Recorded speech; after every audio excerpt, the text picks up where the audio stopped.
The Shirtwaister Dress Sew-Along, Part 1. It was great in this print for cool summer days, and this style will work so well in denim to wear all the year round. So here is the usual format for my patterns. Print page 2 first to check the scale.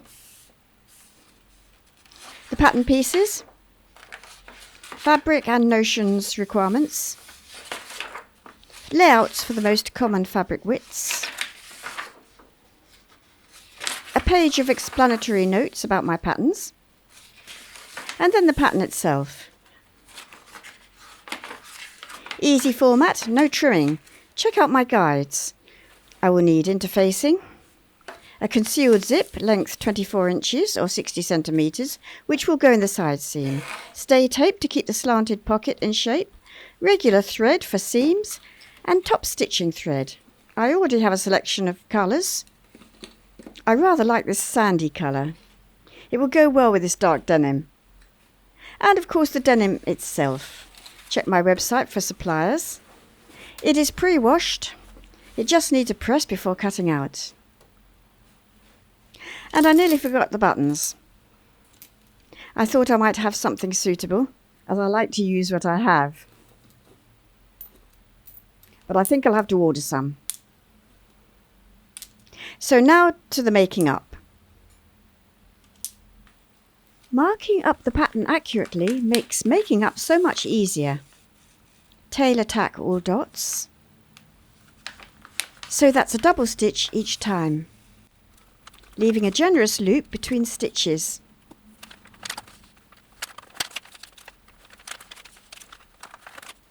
And snip the threads between them. See my video covering all options for marking up your pattern. These dots for the revere collar are especially important. And mark the notches with a snip just halfway into the seam allowance. To cut out the interfacing, I have trimmed off the seam allowance from the pattern pieces of the front facing, the collar and the back facing. I've cut 2 for the front, 1 for the collar, and 1 for the back neckline cut on the fold. I've also cut 2 strips, 2 inches, 5 centimeters wide, for the sleeve cuff. I have ironed on all the interfacing, 1 collar piece, the fronts, so that's the fronts, not the front facings. An afterthought, you will see why later on. Trim 1/4 inch, 0.5 centimeters, off the inside edge of the facings before ironing them on.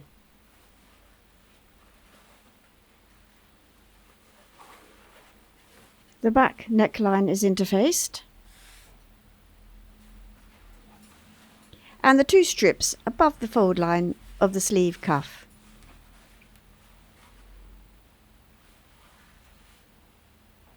To protect these edges, I will stay stitch along here. It's especially important as I will be snipping into this angle when forming the revere collar. I will do the same on the front facings.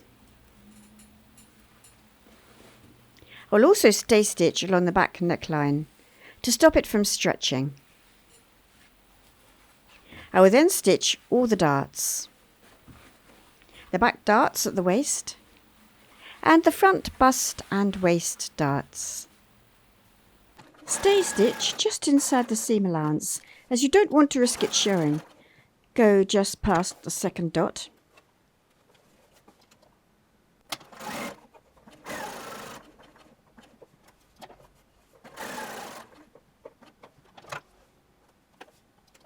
It's easy to stretch a neckline curve during making up, so stay stitching is essential here. Chalk in the dart line if you are not confident about machining a straight line. With all darts, machine straight off the point. Leave a generous length of threads to knot, which is much the best way to end the dart for a professional finish. Stitch all the darts in the same way.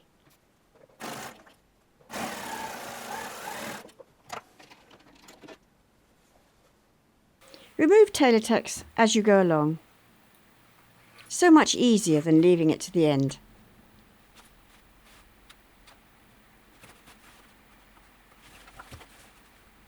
Tweezers are handy for this job.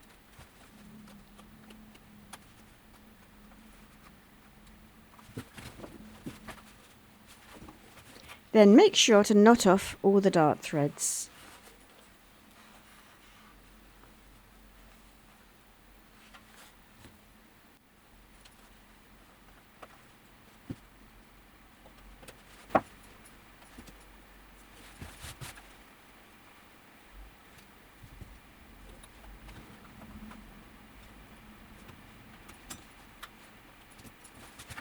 When that's done, I will press the darts, press waist darts towards the side seams and bust darts downwards.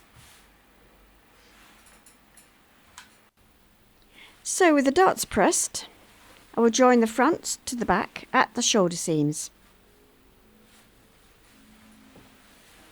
I'll machine from the back as there is a little bit of easing between the notches.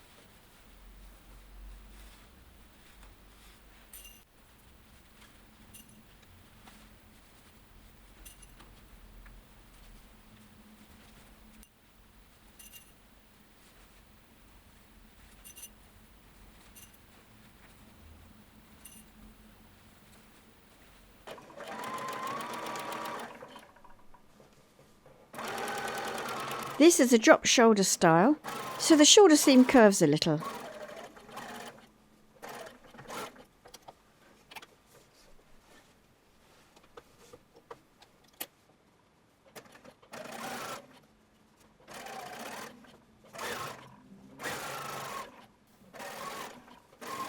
So that is both shoulder seams stitched. I will trim and neaten the seam allowance and press towards the back. And then do 2 rows of top stitching. For top stitching, use a top stitching needle in your sewing machine, tighten the top tension and lengthen the stitch. Always test to make sure you are not getting loops on the wrong side.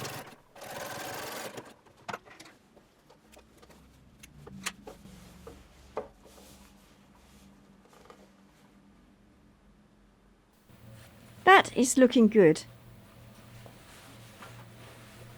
A nice neat finish on the inside. Because this seam is slightly curved, it's a good idea to use a tailor's ham when you do the pressing.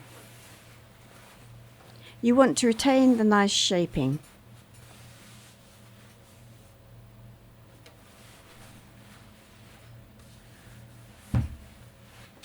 Next, I will join the shoulder seams of the facing. I'll trim, neaten and press the seam allowance forward. This will reduce the bulk along the shoulder seam.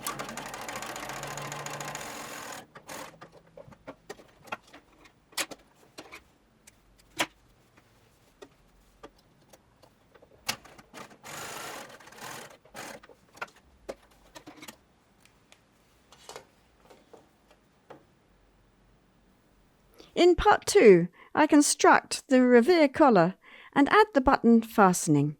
Please subscribe to this channel here on YouTube. All my tutorials and sew-alongs are free. Hit the notification button and you won't miss any of them. If you subscribe to this channel and check the like button, you will be supporting all my free content. Thank you for watching.